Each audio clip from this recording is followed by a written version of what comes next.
সামনে যে বিল্ডিংটা ছিল এটা ছিল কুমার প্যালেস আর নিচে ছিল জেলখানা। এ পর্যায়ে আমি অবস্থান করছি আমাদের নাটোর উত্তরা গণভবনের যে হচ্ছে কুমার প্যালেস বলে, যেটা সবচেয়ে অবাক করার বিষয় হচ্ছে আমরা আঙ্কেলের কাছ থেকে যে জানতে পারলাম এটা নিচতলায় হচ্ছে জেলখানা। আমরা বর্তমান যেটা শিখাচ্ছি না আয়না আয়না ভবন বলতে যেটাকে বুঝি মেইনলি ওটাই ছিল। উপরতলায় হচ্ছে কুমার থাকতো, রাজার আচ্ছা, ছেলে থাকতো। রাজার ছেলে মানে আমরা যেটাকে কুমার বলি, রাজা আমলে যে কুমার একটা ব্যাপার, সেই কুমার অবস্থান করতো দোতলায় আর নিচতলায় অবস্থান করতো যে আয়না ভবনের মতো একটা জেলখানা।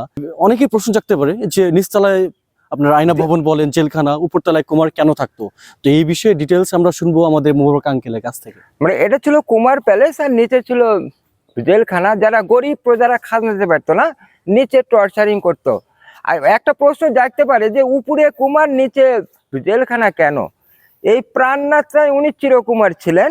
আর কি মানে উনি এক গোয়ালনির মেয়েকে পছন্দ করতেন, কিন্তু ভাগ্যকুমার বিয়েটা হয়নি জন্য উনি চিরকুমার ছিলেন। লাস্টে ম্যাট হয়ে মারা যান 35 ইয়ার্সে। দর্শক বন্ধুরা, এখন আমরা ভিতর দিকে এগিয়ে যাচ্ছি। নিশ্চয়ই কিছু জানালা দেখতে পাচ্ছি, যে জানালাগুলো দিয়ে আমরা ভিতরের অবস্থানগুলো জানতে পারবো। কতগুলো টর্চার সেল, আর এই টর্চার সেলগুলোতেই নির্যাতন করা হতো অসহায় প্রজাদেরকে। কি বিদঘুটে অন্ধকার, এই অন্ধকার ঘরগুলোতেই তাদেরকে রাখা হতো। আচ্ছা, অসহায় এবং নির্যাতিত এই প্রজাদের আর্তনাদ কেন রাজা রানীদের কানে পৌঁছাতো না? নাকি এগুলো ছিল তাদের মনের খোরাক?